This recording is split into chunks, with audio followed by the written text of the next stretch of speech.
Hello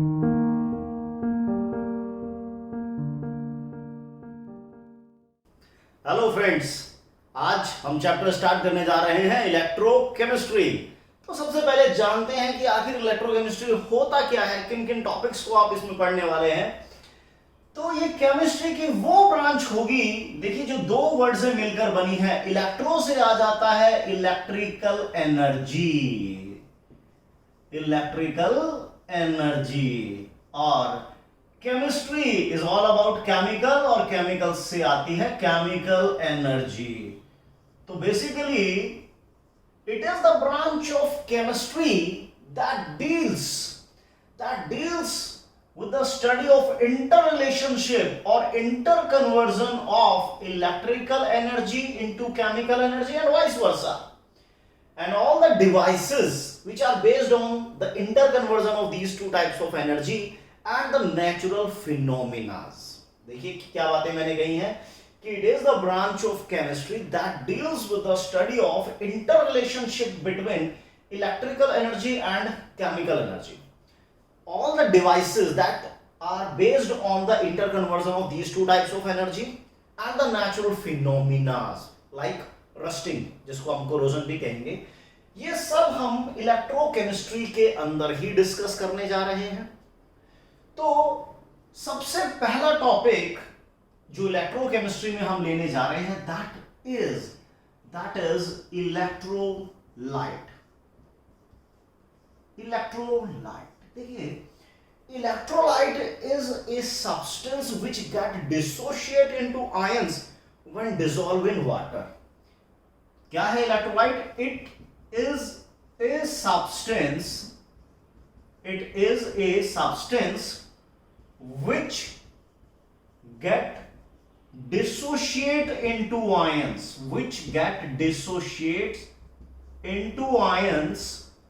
when dissolved in water। जिसको पानी में डाल दें और पानी में डालने पर वो सब्सटेंस आयंस में टूट जाए, जैसे कि हमारा प्यारा common salt, table salt. Sodium chloride को पानी में डालिए, सोडियम आयन क्लोराइड आयन एक दूसरे से अलग हो गए, उनका तलाक हो गया, इलेक्ट्रोलाइट है।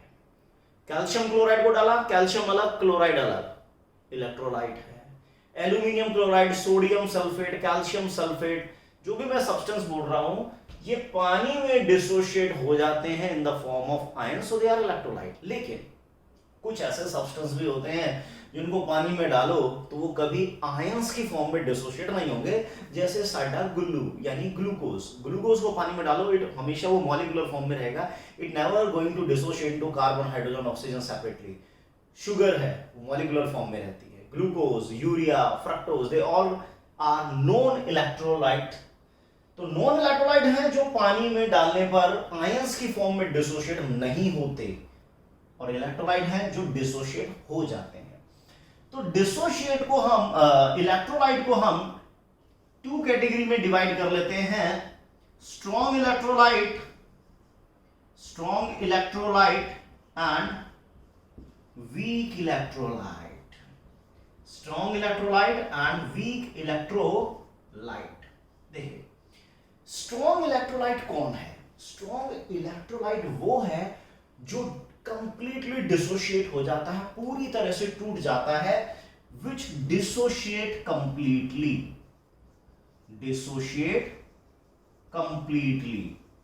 वो है हमारा स्ट्रॉन्ग। और जो बेचारा बहुत कम डिसोशिएट हो रहा है, 5%, 2%, 10%, डिसोशिएट पार्शियली, तो वो है हमारा वीक इलेक्ट्रोलाइट। तो स्ट्रॉन्ग इलेक्ट्रोलाइट में भी बहुत सारी कैटेगरी हैं।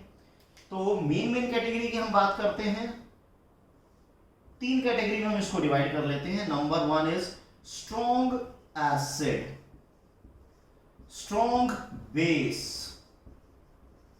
And number 3 is salt. देखिए, स्ट्रॉन्ग एसिड चाहे वो HF हो, HCl हो, HI हो, H2SO4 हो, HNO3 हो, HClO4 हो, ये बेसिकली क्या है? इनऑर्गेनिक एसिड है, स्ट्रॉन्ग एसिड है। ग्रुप फर्स्ट और ग्रुप सेकंड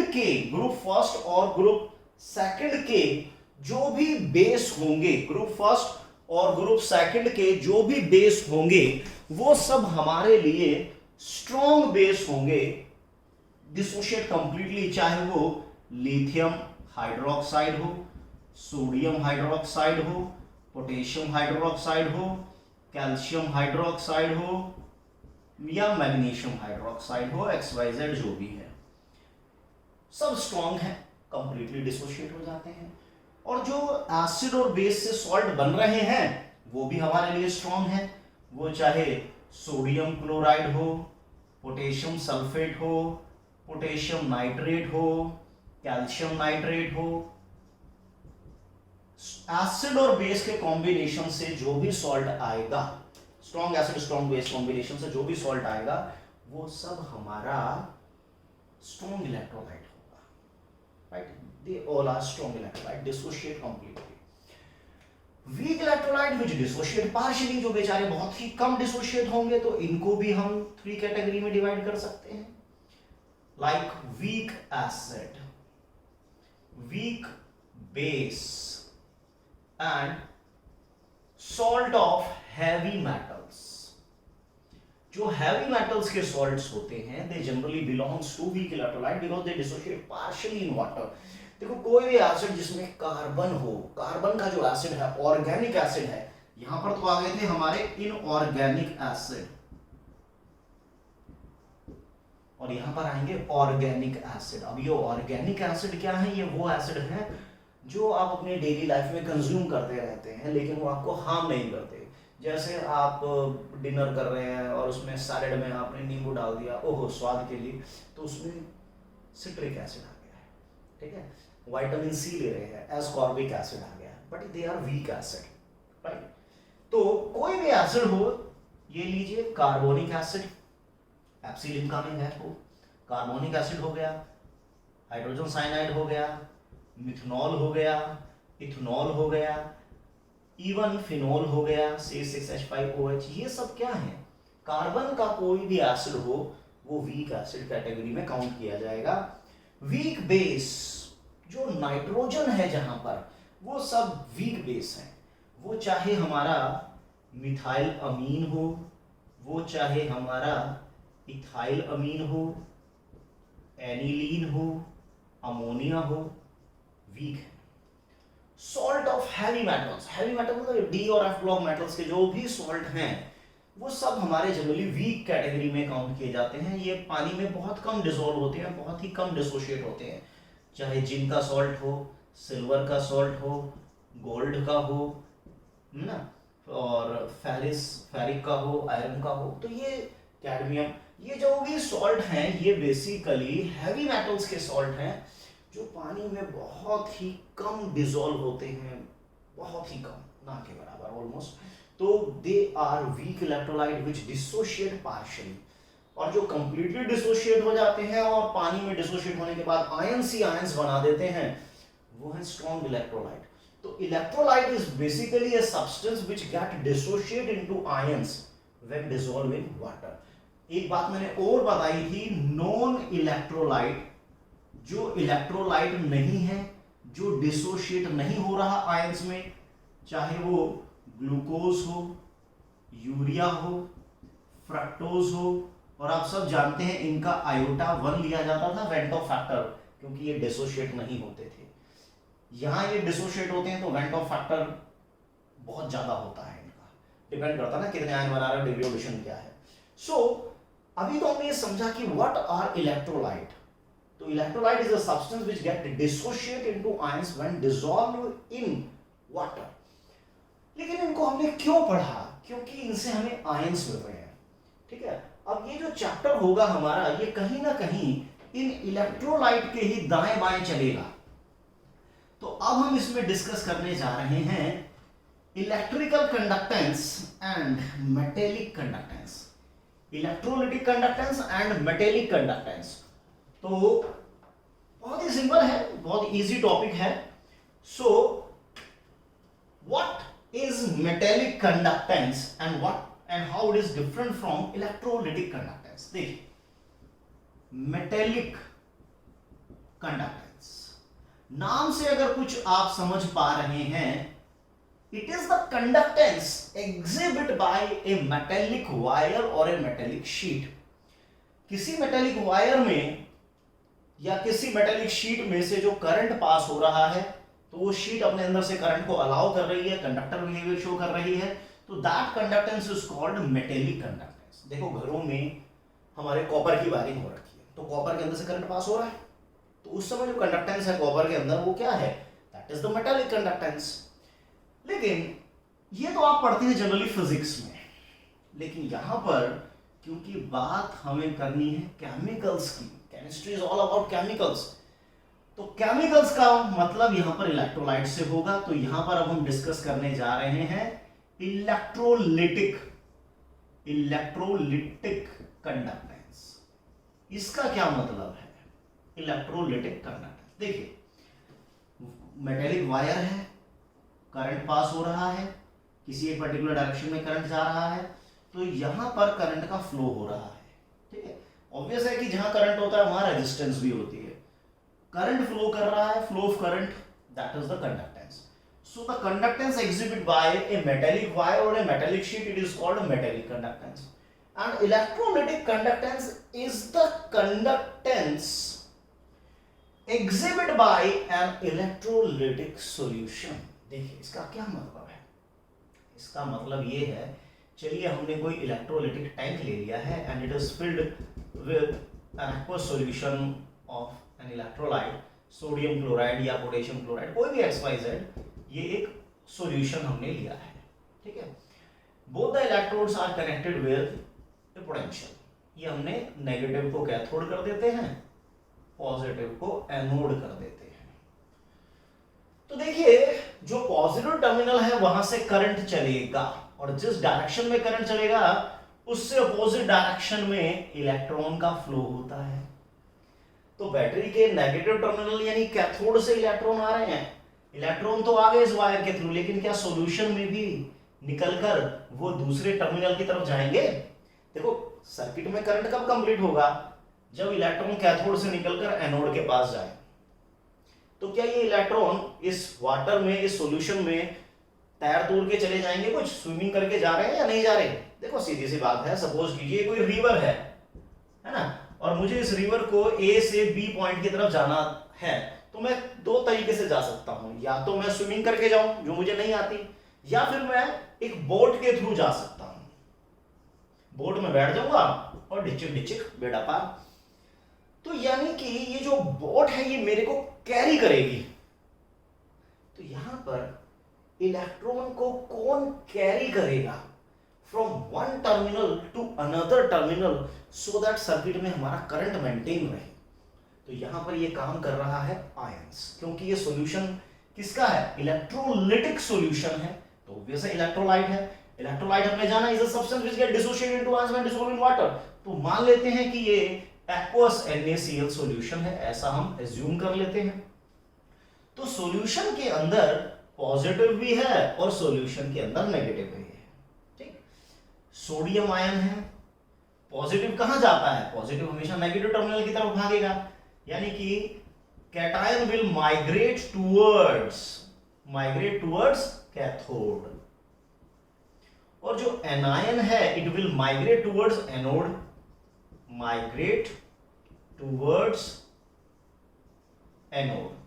तो ये पकड़म पकड़ाई शुरू हो गई भाई, कि जो एनायन है वो पॉजिटिव टर्मिनल की तरफ जाएगा और कैटायन नेगेटिव टर्मिनल की तरफ जाएगा। ऑब्वियस है अट्रैक्शन है। बैटरी का जो नेगेटिव टर्मिनल है वो इलेक्ट्रॉन दे रहा है, तो उसको लेगा कौन, ऑब्वियस है कैटायन लेगा, क्योंकि नेगेटिव तो नेगेटिव को रिपेल करेगा ना। तो कैथोड पर क्या सीन देखने को मिलेगा कि बैटरी के कैथोड से जो इलेक्ट्रॉन आ रहा है, सोडियम आयन जो सॉल्यूशन में प्रेजेंट है, कोई और आयन भी हो सकता है, H आयन भी हो सकता है, लेकिन अभी मैं सिर्फ ये समझाना चाह रहा हूं आपको कि इलेक्ट्रॉन ले कौन रहा है और दे कौन रहा है, कैसे इलेक्ट्रॉन, कैटायन कैसे इलेक्ट्रॉन ले रहे हैं, एनायन कैसे इलेक्ट्रॉन दे रहे हैं। अभी मैं इलेक्ट्रोड पोटेंशियल की बात नहीं करूंगा, क्योंकि कुछ बच्चे कहेंगे सर हाइड्रोजन का इलेक्ट्रोड पोटेंशियल सोडियम से ज्यादा है, वो पहले इलेक्ट्रॉन ले लेगा। बिल्कुल ठीक बात है, लेकिन अभी मैं उस कॉन्सेप्ट में नहीं जा रहा हूं। अभी मेरा ऑब्जेक्टिव सिर्फ ये है कि सॉल्यूशन में कंडक्टेंस है, इस सॉल्यूशन में भी एक करंट है, और current it is due to flow of ions, due to flow of electron. यहां पर जो करंट होता है it is just because of flow of electron, यानी इलेक्ट्रॉन की वजह से चार्ज कैरी हो रहा है, यानी charge carriers are free electrons. यहां पर जो चार्ज कैरियर वो इलेक्ट्रॉन्स है, लेकिन यहां पर चार्ज को कौन कैरी कर रहा है? आयंस कैरी कर रहा है। चार्ज का मतलब इलेक्ट्रॉन से है। तो सोडियम आयन ने इलेक्ट्रॉन गेन किया, सोडियम में कन्वर्ट हो गया, और क्लोराइड ने इलेक्ट्रॉन लूज कर दिया। तो हो ये रहा है कि एक टर्मिनल पर रिडक्शन हो रहा है और एक टर्मिनल पर ऑक्सीडेशन हो रहा है। तो जो सॉल्यूशन में एनायन है, अभी मैं कंपटीशन की बात नहीं कर रहा हूं कि कौन सा आयन इलेक्ट्रॉन लूज करेगा, कौन सा आयन इलेक्ट्रॉन गेन करेगा। अभी हम बहुत सिंपल सी बात कर रहे हैं कि एक कैटायन इलेक्ट्रॉन ले रहा है, एक एनायन इलेक्ट्रॉन दे रहा है। अब देखो, बैटरी के नेगेटिव टर्मिनल ने इलेक्ट्रॉन दिया, कैटायन ने ले लिया, एनायन ने इलेक्ट्रॉन बैटरी को दे दिए, बैटरी से फिर आए इलेक्ट्रॉन, कैटायन ने ले लिए, एनायन ने फिर इलेक्ट्रॉन बैटरी को दे दिए। तो कैटायन इलेक्ट्रॉन ले लेता है, एनायन इलेक्ट्रॉन दे देता है। ये लेना देना इलेक्ट्रॉन्स का चल रहा है, इसी से कंडक्टेंस सॉल्यूशन में आती है, that is called electrolytic conductance. यहां पर जो कंडक्टेंस है it is just because of flow of free electrons, और यहां पर जो कंडक्टेंस है it is just because of the movement of the ions, यानी कि चार्ज कैरियर यहां पर कौन है? Charge carriers are ions, ions are the charge carrier. बहुत इंपॉर्टेंट बात है। अब देखिए, जहां इलेक्ट्रॉन मूव करेगा या जहां पर करंट होगा वहां पर रेजिस्टेंस होगी। तो किसी भी मेटेलिक वायर में, चाहे वो कॉपर की हो, सिल्वर की हो, एल्यूमिनियम की हो, अगर उस वायर में करंट फ्लो कर रहा है तो उस करंट को रोकने के लिए उसमें एक रेजिस्टेंस होती है। रेजिस्टेंस सबकी अलग अलग होती है, कॉपर की अलग होगी, सिल्वर की अलग होगी, यानी नेचर। टेम्परेचर बदलोगे तो कहानी बदल जाएगी, उसको भी डिस्कस करेंगे। अब कोई भी वायर हो या मेटेलिक शीट हो, वो बनी किसकी है? एटम्स की बनी है ना, एटम्स की बनी हुई है इस तरह से। तो मेटल के अंदर से जब इलेक्ट्रॉन निकले, ये इलेक्ट्रॉन्स निकल गए, ये इलेक्ट्रॉन मूव करने लगे एक टर्मिनल से दूसरे टर्मिनल की तरफ। मान लीजिए इलेक्ट्रॉन्स का ये फ्लो है। तो जब ये इलेक्ट्रॉन मूव करते हैं तो इनके बीच बीच में जो पॉजिटिवली चार्ज आपको नजर आ रहे हैं, this is called kernel. Solid में क्योंकि सारा मोहल्ला एक साथ है, सॉलिड में एटम्स बहुत क्लोजली और टाइटली पैक्ड होते हैं। तो जब पोटेंशियल अप्लाई किया जाता है तो उसमें से इलेक्ट्रॉन, जो आउटर शेल के इलेक्ट्रॉन है, वो मूव करने लग जाते हैं। तो आउटर शेल के इलेक्ट्रॉन बाहर निकल गए, तो आउटर शेल से बाहर निकलने के बाद जो बचा वो एटम जिसने अपने आउटर शेल के इलेक्ट्रॉन लूज कर दिया, उसके अंदर क्या रह गया? न्यूक्लियस रह गया और शेल रह गए। कौन से शेल? जो अंदर के शेल थे, बाहर वाला तो खाली हो गया। तो दैट इज कॉल्ड कर्नल। यानी कि कर्नल बेसिकली क्या होता है? Nucleus plus core electrons, outer shell के नहीं, वैलेंस शेल के नहीं, जिसको आप नॉर्मल लैंग्वेज में कैटायन कहते हैं। तो कर्नल क्या होता है? देखो, पॉजिटिव हमेशा नेगेटिव को रोकता है, पॉजिटिव हमेशा नेगेटिव को रोकने का काम करता है, वो उसको कभी भी आगे नहीं जाने देगा। That is called resistance. कि यहां पर जो पॉजिटिवली चार्ज कर्नल्स हैं, they produce a resistance in the path of moving electron, they produce an obstruction in the path of moving electron, that is called resistance. तो यहां पर जो resistance आ रही है वो कर्नल और फ्री इलेक्ट्रॉन्स के बीच में जो अट्रैक्शन है वहां से आ रही है। यहां पर जो रेजिस्टेंस है वो कहां से आ रही है? क्योंकि करंट तो यहां भी है, कंडक्टेंस तो यहां भी है, कम है या ज्यादा that is a different thing, but resistance तो होनी चाहिए, क्योंकि जहां करंट होगा वहां रेजिस्टेंस होगी। अब देखिए, कैटायन और एनायन जब मूव कर रहे हैं तो कैटायन और एनायन एक दूसरे को अट्रैक्ट भी कर रहे हैं, एक दूसरे को आगे बढ़ने से रोक रहे हैं, दैट इज सोल्यूट इंटरैक्शन। ये एक सोल्यूट इंटरैक्शन है कि एक सोल्यूट ही दूसरे सोल्यूट को आगे बढ़ने से रोक रहा है, जैसे कि एक इंसान दूसरे इंसान को आगे बढ़ने से रोक रहा है। रेजिस्टेंस, जिसको हम जेलसी भी कह देते हैं अपनी नॉर्मल सोशल लैंग्वेज में। तो कैटायन और एनायन के बीच में जो अट्रैक्शन है, सोडियम नहीं चाहेगा कि क्लोराइड जाए, क्लोराइड भी नहीं चाहेगा कि सोडियम आगे बढ़ जाए, दोनों के बीच में जो अट्रैक्शन है दैट इज अ रेजिस्टेंस। और जितना इनके बीच का डिस्टेंस कम होगा ऑब्वियसली रेजिस्टेंस ज्यादा होगी, दैट इज आप जानते हैं inversely proportional to the square of distance. लेकिन क्या कोई और भी चीज है इनको आगे बढ़ने से जो रोक रही है? जी हाँ, देखो जब सोडियम आगे बढ़ेगा तो वो पानी के अंदर मूव कर रहा है, पानी उसको रोकेगा, बेटा कहां जा रहा है, रुक जा, ऐसे थोड़ी जाएगा, हम तेरे को निभाएंगे पहले, क्योंकि ये पॉजिटिव है और पानी पोलर होता है। ये देखिए वाटर पोलर है, तो वाटर का जो नेगेटिव टर्मिनल है उससे ये जुड़ना शुरू हो जाएगा। ये धीरे धीरे क्या करेगा, वाटर मॉलिक्यूल्स को अपने साथ बाइंड अप करना शुरू कर देता है इस तरीके से। यानी जो सोडियम आयन है, now it is getting hydrated, कि सोडियम आयन के अब चारों तरफ वाटर के मॉलिक्यूल्स आने शुरू हो गए, जिससे क्या हो, सोडियम धीरे धीरे धीरे धीरे हैवी होता जा रहा है, क्योंकि इसके ऊपर पानी के मॉलिक्यूल चिपकते जा रहे हैं, ऐड होते जा रहे हैं, अट्रैक्शन बॉन्ड बन रहा है। तो ये सोल्यूट है, ये सोलवेंट है, तो ये कौन सी अट्रैक्शन आ गई, ये सोल्यूट सोलवेंट अट्रैक्शन आ गई, इंटरेक्शन आ गई। ऐसा नहीं है कि क्लोराइड नहीं करेगा, क्लोराइड जो होगा वो इसके पॉजिटिव टर्मिनल से इंटरेक्ट करेगा। बना देता हूं इसको भी मैं, चलो इसको मैं यहां बना देता हूं कि क्लोराइड जो है वो वाटर के पॉजिटिव टर्मिनल से इंटरेक्ट करेगा, लाइक दिस। तो जैसे कि सोडियम का हाइड्रेशन हो गया, इसी तरह से इसी प्रकार से क्लोराइड का भी हाइड्रेशन होता जा रहा है, वो भी हैवीली हाइड्रेटेड होता जा रहा है वाटर के साथ। चलिए जैसे भी हुआ, हाइड्रेशन हो गया। अब हाइड्रेशन में एक आयन के अराउंड 20, 30, 30, 40, 50 जितने भी वाटर मॉलिक्यूल थे वो अटैच हो गए। अब आप देखिए, जैसे कोई एक बंदा हवा में भाग रहा है, रनिंग कर रहा है, वो अपनी मैक्सिमम स्पीड से दौड़ने की कोशिश कर रहा है, रनिंग कर रहा है, जबरदस्त तरीके से कर रहा है, लेकिन उसके ऊपर अगर आप वेट रखते जाएंगे, ले बेटा तेरे ऊपर हमने 10 किलो का एक वेट रख दिया, अब भाग, तो अब उसकी स्पीड पहले से कम होगी, फिर भी भाग रहा है, 10 किलो का और रख देते हैं, अब उसकी स्पीड और कम हो जाएगी। जैसे जैसे आप उसके ऊपर वेट रखते जाएंगे उसकी स्पीड कम होती जाएगी। वही हाल यहां पर सोडियम का और क्लोराइड आयन का हो रहा है, क्योंकि sodium ion is now getting hydrated with water. वो वाटर के साथ जितने ज्यादा बॉन्ड बना रहा है, वाटर के मॉलिक्यूल उतने ज्यादा चिपकते जा रहे हैं, उसकी जो स्पीड है पानी में वो कम हो जाएगी। पानी में स्पीड कम का मतलब उसकी आयोनिक मोबिलिटी डिक्रीज हो जाएगी। The ability of ions to move in a solvent is called ionic mobility। तो आयोनिक मोबिलिटी जो सोडियम की होगी या क्लोराइड की होगी या कोई भी XYZ कैटायन एनायन होगा, उनकी आयोनिक मोबिलिटी डिक्रीज हो रही है यहां से। तो ये क्या है, बेसिकली हाइड्रेशन तो हो रहा है। तो जितना ज्यादा हाइड्रेशन होगा, है ना, जितना ज्यादा आयन वाटर के साथ इंटरेक्ट करेगा, हाइड्रेशन करेगा, उतने ज्यादा बॉन्ड बनाएगा, उतनी ज्यादा हाइड्रेशन एनर्जी को रिलीज करेगा, उतना ज्यादा वो हैवी हो जाएगा, उसकी स्पीड उतनी कम हो जाएगी। And current is all about speed. Electron वो स्लो भाग रहा है तो खाक करंट होगा क्या, लेकिन अगर वही इलेक्ट्रॉन बहुत तेजी से जा रहा है तो करंट ज्यादा होगा, है ना। फ्लो ऑफ चार्ज पर सेकंड, एक सेकंड में कितना चार्ज फ्लो कर रहा है, जिसको आप करंट कहते हैं।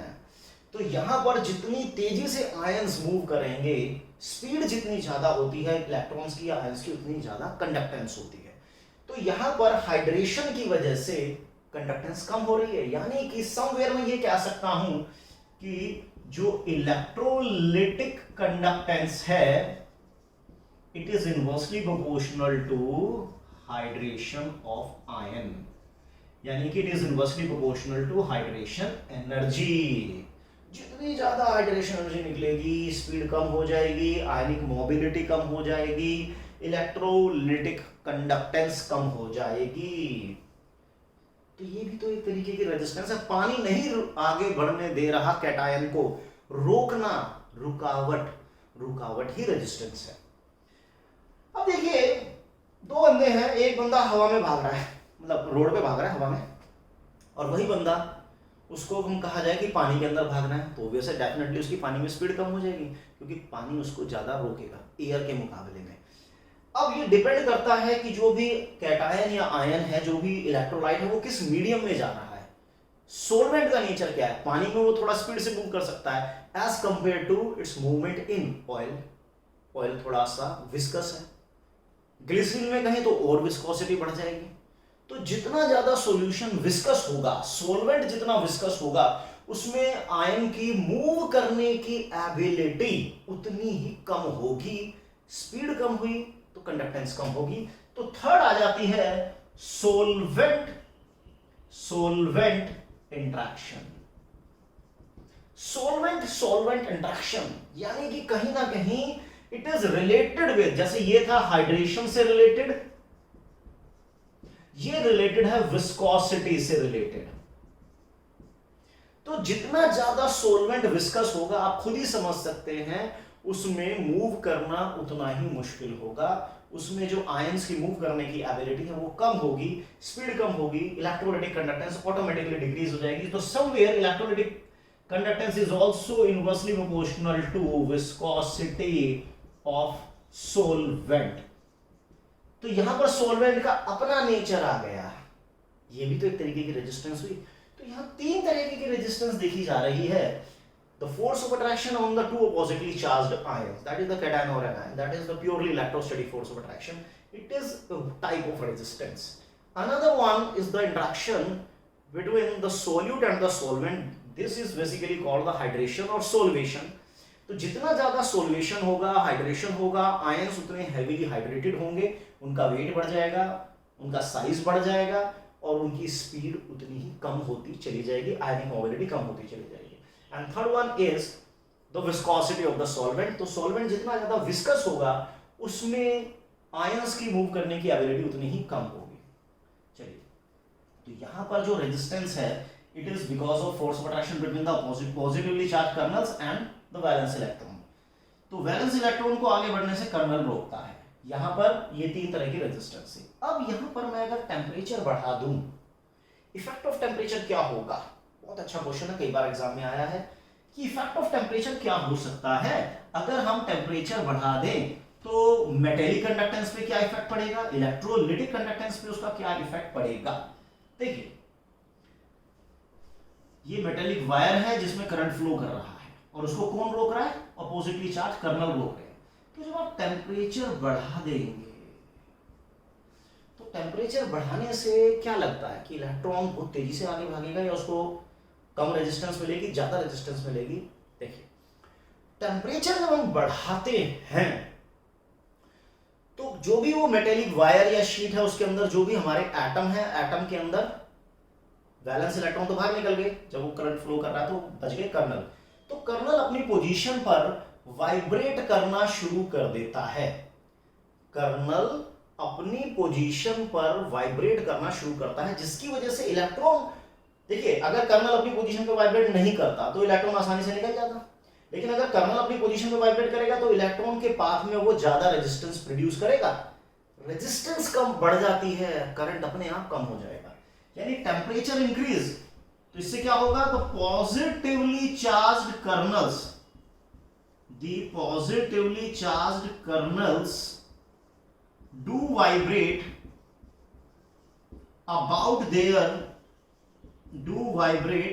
about their mean position, अपनी मीन पोजीशन पे वो वाइब्रेट करना शुरू कर देते हैं and thus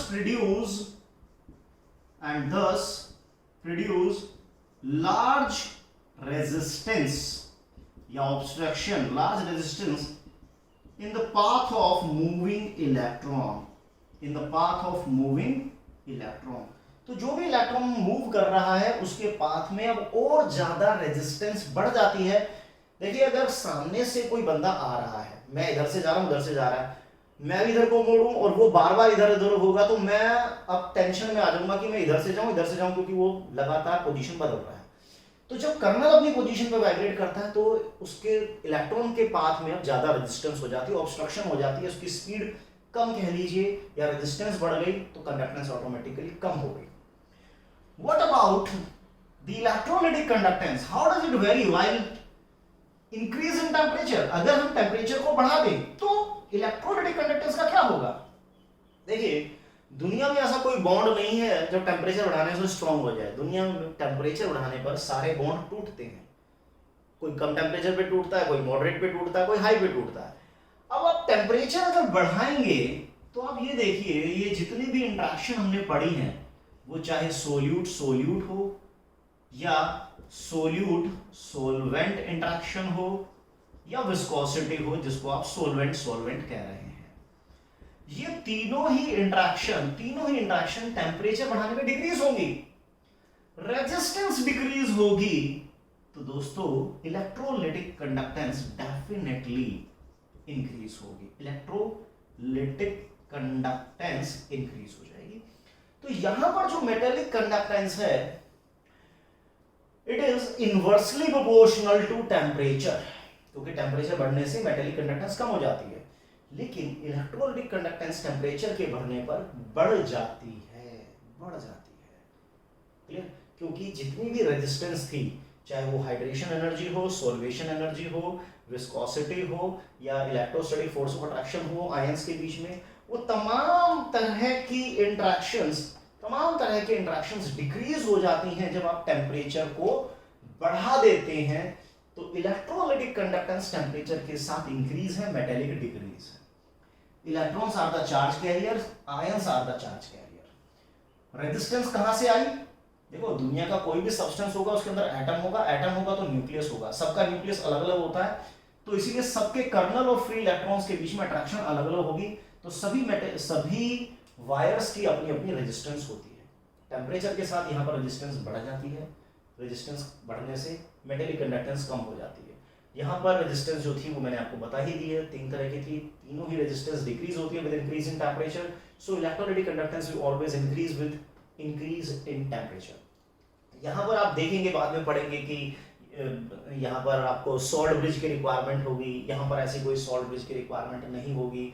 यहाँ पर मैटर का भी ट्रांसपोर्ट होगा, जब आप इलेक्ट्रोकेमिकल सेल के बारे में पढ़ेंगे कि जब सॉल्ट ब्रिज लगाते हैं तो वो एक कंपार्टमेंट में कैटायन और एक में एनायन को भेजता है। यहाँ पर कोई सॉल्ट ब्रिज की कोई मैटर का इस तरह का ट्रांसपोर्ट नहीं होता। तो these are the few differences between the metallic conductance and electrolytic conductance. दोनों में क्या क्या डिफरेंस हुए। अब हम जरा इस पर कुछ क्वेश्चंस देखते हैं कि किस तरह के क्वेश्चंस पुट अप हो सकते हैं मेटेलिक कंडक्टेंस और इलेक्ट्रोलिटिक कंडक्टेंस दोनों पर ही। तो पहला क्वेश्चन ले लेते हैं, जैसे कि आपको ये बताना है कि किसकी कंडक्टेंस ज्यादा होगी। मैं 2 चॉइस आपको देता हूं, यू हैव टू आंसर कि विच has higher conductance.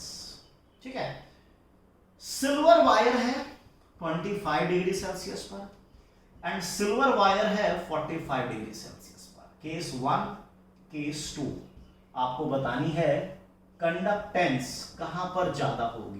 Obviously this is metal, तो this is we are discussing the metallic conductance. So tell me कि which case has higher metallic conductance, silver at 25, silver at 45।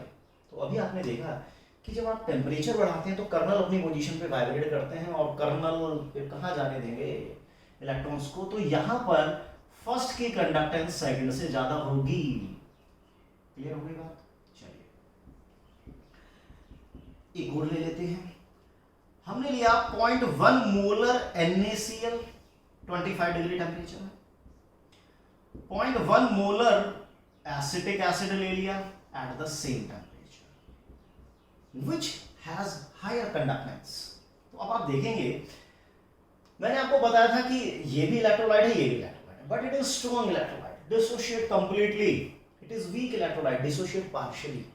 जब ये partially dissociate होगा तो बहुत कम ions बनेंगे, ये तो कंप्लीटली डिसोशिएट होगा तो डेफिनेटली ज्यादा आयंस बनेंगे। तो जितने ज्यादा इलेक्ट्रॉन्स होंगे उतना ज्यादा मेटेलिक कंडक्टेंस, जितने ज्यादा आयंस होंगे इतनी ज्यादा इलेक्ट्रोलिटिक कंडक्टेंस। तो डेफिनेटली फर्स्ट की कंडक्टेंस सेकंड से ज्यादा होगी, फर्स्ट की कंडक्टेंस सेकंड से डेफिनेटली ज्यादा होगी। बट टेम्परेचर का ध्यान रखिएगा, एट द सेम टेम्परेचर हम बात कर रहे हैं। 0.1 molar NaCl, 0.01 molar NaCl at the same temperature, तो which case has higher conductance? देखो इस बार कंसंट्रेशन कम कर दी है ना, कंसंट्रेशन कम है। कंसंट्रेशन कम होने का मतलब है कि आपने डाइल्यूशन कर दिया है, पानी डाल दिया। पानी डालेंगे तो कैटायन आयन दूर दूर हो जाते हैं, दूर दूर होंगे तो उनके बीच की अट्रैक्शन कम हो जाएगी। अट्रैक्शन कम होगी तो रेजिस्टेंस कम होगी, रेजिस्टेंस कम होगी तो कंडक्टेंस बढ़ जाएगी। यानी कहीं ना कहीं ये जो इलेक्ट्रोलाइटिक कंडक्टेंस है, it is directly proportional to dilution. आप डाइल्यूट करते जाएंगे तो आयंस का गैप बढ़ता चला जाएगा। जैसे जैसे गैप बढ़ेगा वैसे वैसे अट्रैक्शन कम होगी, रेजिस्टेंस कम होगी, कंडक्टेंस बढ़ती चली जाएगी। Got it? सो एक मिनट, अभी और क्वेश्चन है बाकी। जैसे कि अगर मैं वीक में ही, ओह शिट, चलो कोई बात नहीं, अगर मैं वीक में ही देखूं 0.1 मोलर एसिटिक एसिड, ठीक है, 25 डिग्री सेल्सियस पर है, इसको मैंने डाइल्यूट कर दिया 100 टाइम्स, 100 टाइम्स, तो अब मुझे बताइए कि कंडक्टेंस पहले के मुकाबले में बढ़ेगी घटेगी? कंडक्टेंस, देखो conductance it is just because of ions. Solution में आयंस मूव कर रहे हैं, उनकी मूवमेंट से एक माहौल बना हुआ है अंदर करंट का, दैट इज कॉल्ड कंडक्टेंस। जब आप पानी डालेंगे तो पानी डालने से होगा क्या? स्ट्रॉन्ग इलेक्ट्रोलाइट तो टूट गया जितना टूटना था, स्ट्रॉन्ग इलेक्ट्रोलाइट तो डिसोशिएट कंप्लीटली, पानी डाला तो उन आयंस के बीच में गैप पड़ गया। यहां पर जब आप पानी डालते हैं, क्योंकि एक वीक इलेक्ट्रोलाइट है, this is not strong electrolyte, weak है, और ली-चैटलर प्रिंसिपल कहता है कि जब आप रिएक्टेंट की अमाउंट बढ़ाते हैं then equilibrium will shift towards forward direction, equilibrium will shift towards product side. तो जब इक्विलिब्रियम, जब आप डाइल्यूशन को इंक्रीज करेंगे, equilibrium shift forward, equilibrium forward में शिफ्ट करेगा तो नंबर ऑफ आयंस इंक्रीज हो जाएंगे, alpha degree of dissociation increase हो जाएगा, और आयंस अगर बढ़ जाएंगे तो डेफिनेटली जो कंडक्टेंस है हमारी, ये फर्स्ट केस था, सेकंड था, तो सेकंड की कंडक्टेंस कहीं ना कहीं फर्स्ट पर डोमिनेट करेगी ही करेगी। Got it? देखिए अब हमने ये देखा कि हाइड्रेशन से कहीं ना कहीं नुकसान हो रहा था, क्योंकि hydration is a type of resistance. तो क्वेश्चन है अपना, मान लीजिए अपने पास लिथियम आयन है, सोडियम आयन है, पोटेशियम आयन है। देखो पॉजिटिव चार्ज देखने में तीनों का 1 यूनिट है, लेकिन जब हम पॉजिटिव चार्ज की बात करते हैं तो basically we discuss positive charge density.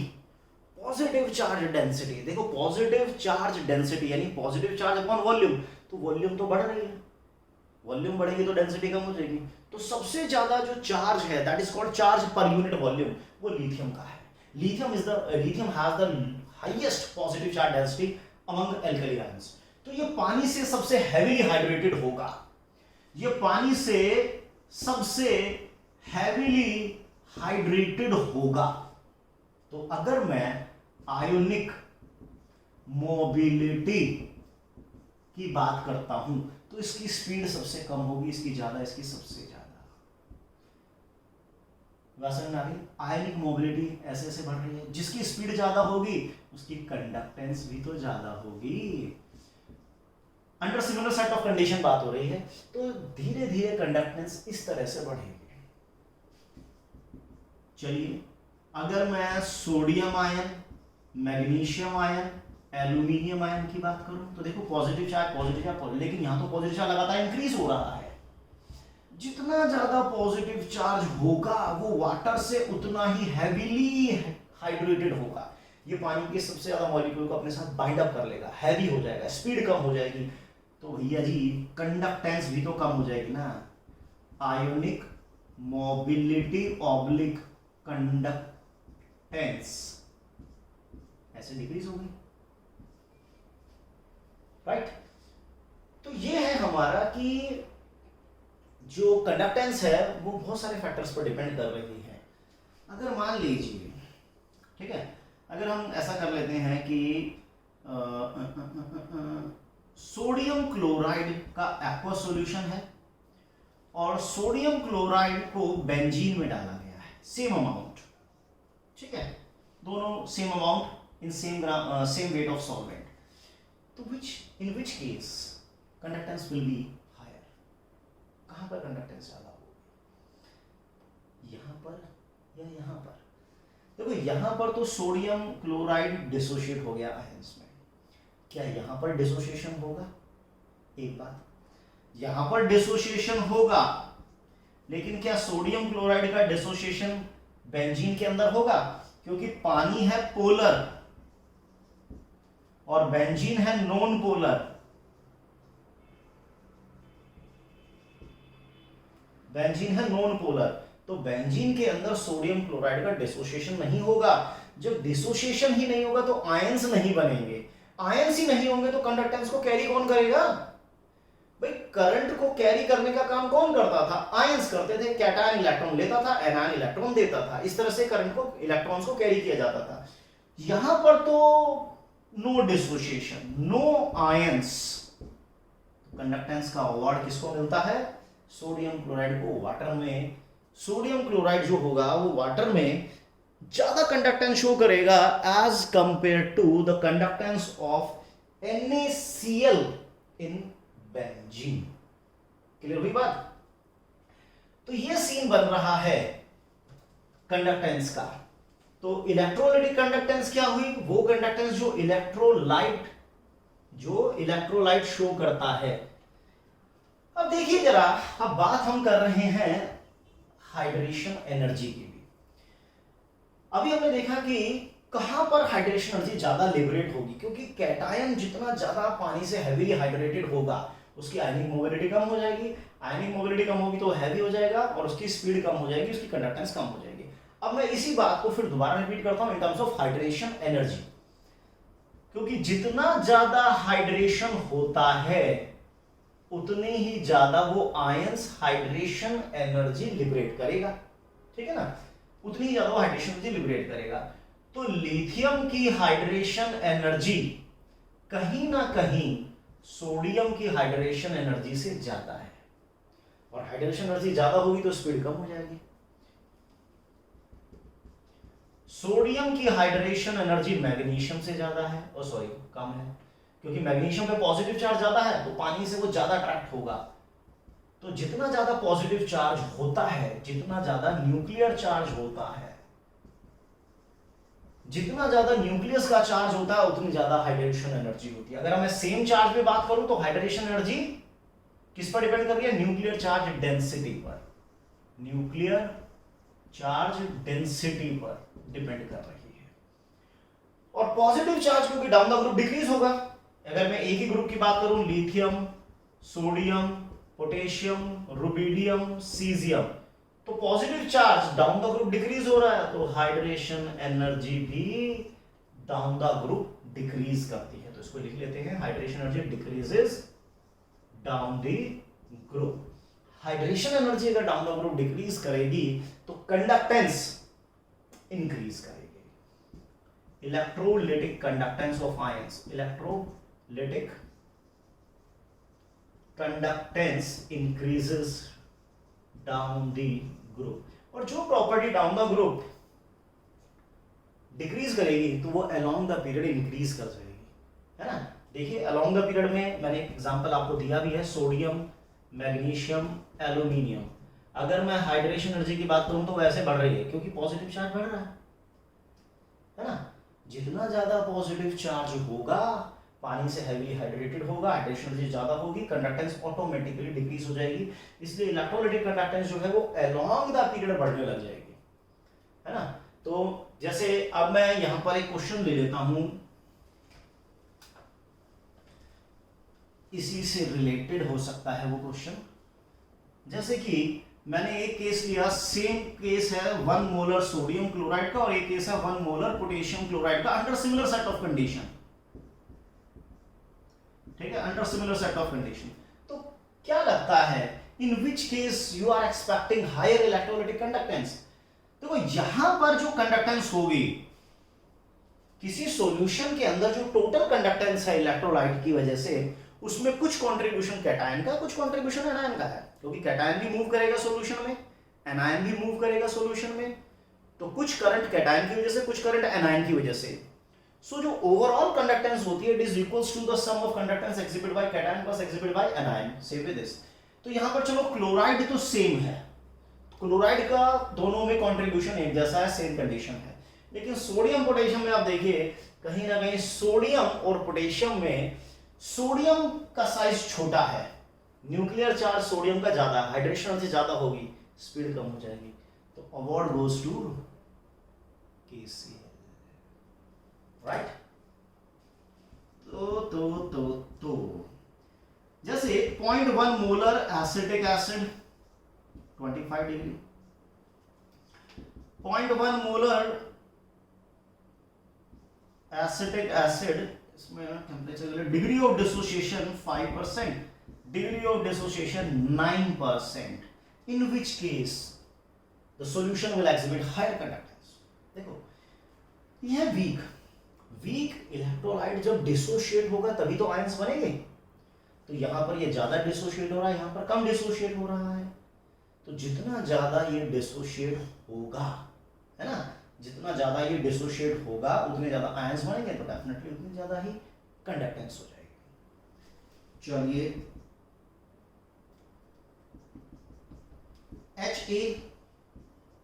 HA dash, दो केस लेते हैं। इसका Ka डिसोसिएशन कांस्टेंट है 10⁻⁻3, इसका dissociation constant 10⁻⁵ which has higher conductance. देखिए इक्विलिब्रियम कांस्टेंट जितना ज्यादा होता है, इक्विलिब्रियम उतना ज्यादा फॉरवर्ड में जाता है। इसका कम है, इसका थोड़ा ज्यादा है इसके कंपैरेटिवली। तो यहां पर वो इक्विलिब्रियम फॉरवर्ड में ज्यादा होगा, ज्यादा आयंस देगा, ज्यादा कंडक्टेंस होगी। So this is the complete lecture over electrolytic conductance and metallic conductance. तो एक बार मैं रिकैप कर देता हूं कि सबसे पहले हमने पढ़ा था कि इलेक्ट्रोलाइट क्या है and what are non electrolyte. Then उनकी डिवीजन हो गई, इलेक्ट्रोलाइट क्या थे और कितनी टाइप के थे। हमने दो केस देखे थे, स्ट्रॉन्ग एंड वीक। फिर हमने स्ट्रॉन्ग इलेक्ट्रोलाइट में 3 केस देखे, वीक में हमने फिर 3 केस देखे। Then we discuss metallic conductance and electrolytic conductance, how both are different from each other and what are the factor, what type of resistance, their variation with temperature, variation with dilution and so many questions। ये हमने सब discuss किया। Effect of hydration लिया, viscosity लिया, temperature लिया, इन सब चीजों को हमने अलग अलग फिर क्वेश्चंस के पैरामीटर में भी डिस्कस किया। सो डियर फ्रेंड्स, अगर आपको ये वीडियो पसंद आया है तो प्लीज वीडियो को लाइक कीजिए, चैनल को जरूर सब्सक्राइब कीजिए। वो जो लाल बटन आपको दिखाई दे रहा है, टेम्परेचर बढ़ा के उसकी कंडक्टेंस बढ़ा दो आज, ताकि सब्सक्राइबर काउंट बढ़ जाए। क्योंकि सब्सक्राइबर बढ़ने से कॉन्फिडेंस जरूर बढ़ता है, और जब कॉन्फिडेंस बढ़ता है तो इंसान कुछ भी कर सकता है। तो दोस्तों पढ़ते रहिए। Thank you very much.